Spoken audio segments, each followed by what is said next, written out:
If you want quick access to the current date and time without opening any apps, adding a date and time widget to your Android home screen is one of the easiest ways to customize your phone. Most Android devices come with built-in clock widgets that display both the time and date, making it simple to stay organized at a glance.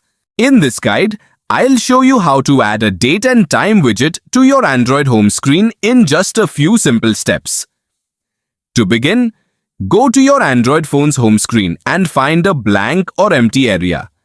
Tap and hold your finger on that space for a couple of seconds until the home screen customization menu appears. Depending on your phone's brand or launcher, you'll see options such as wallpapers, themes, settings, and widgets. Tap on Widgets to continue.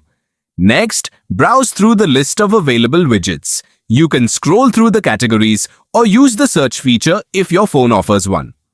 Find the clock section and tap it to expand the available widget styles. You'll usually see several options, including digital clock, analog clock, and dual clock.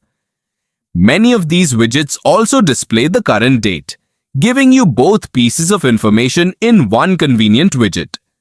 Once you've found the design you like, tap and hold the widget. Drag it onto your home screen and place it wherever you prefer. If the widget is resizable, you can adjust its size by dragging the borders after placing it. Choose the size that best fits your layout and keeps your home screen looking clean and organized. That's it. Your date and time widget is now on your home screen. Thanks for watching and don't forget to subscribe.